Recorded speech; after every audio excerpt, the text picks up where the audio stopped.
Iba't ibang tao, katangian, pamumuhay, personalidad.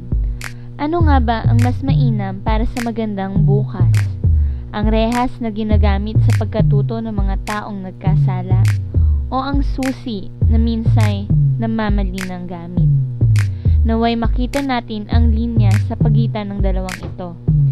Narito ang mga taong lagi nating nakikita, ngunit hindi sigurado kung nabibigyan nga ba ng pansin. Mga taong sa likod ng mga pagsubok at hamon ng buhay, patuloy pa ring lumalaban.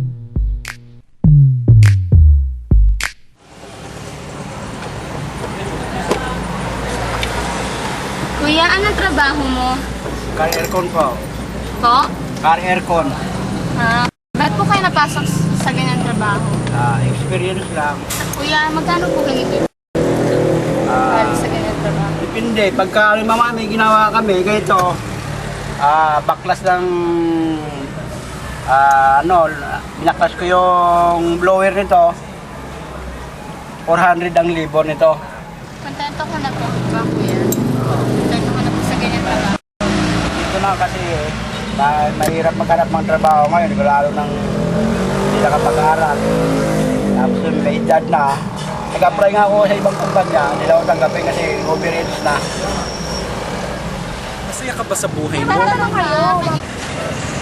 Masaya ka ba sa ginagawa? Masaya ka ba sa ginagawa? Masaya ka ba sa ginagawa mo? Masaya ka ba sa ginagawa? Masaya ka ba sa ginagawa mo?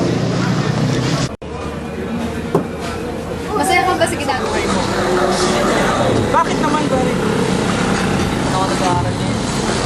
Bakit? Ba't ka tumigil? Ito ano ko pahanap ko kayo araw-araw para mapunulit niya. At bakit po? Kasi dito kami nakakuha ng pangkain. Bakit?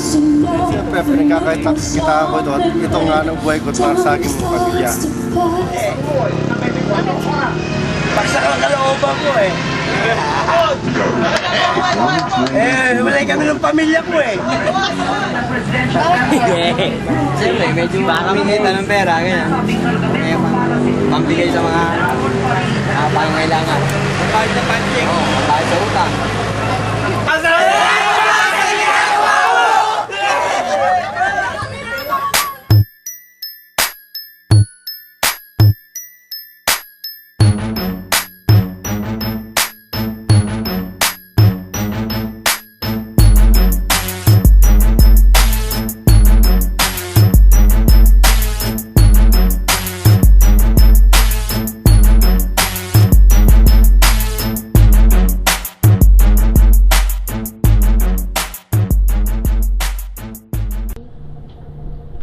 Sa mundong ito, laganap ang kasamaan, katampalasanan at kasinungalingan. Ngunit sa kabila ng lahat ng iyon, mayroon pa ring kabutihan, pag-asa at kagandahan ang daigdig na ito. Noong isang taon, ang aming dokumentaryo ay hango sa mga karakter sa Noli Me Tangere. Napili namin ang sepulturero na subukan maging ganun. Nakausap ang mga sakristan, guro, estudyante, at si Mayor Robert Bobby Eusebio.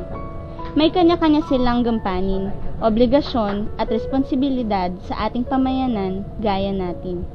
Marami kaming natutunan doon. At ngayong nasa ika-4 na taon na kami ng high school, ang obra, Season 2, ay malugod na inihahandog sa inyo ang isang dokumentaryo tungkol sa mga taong tinuturing nating mga satanas sa lupa.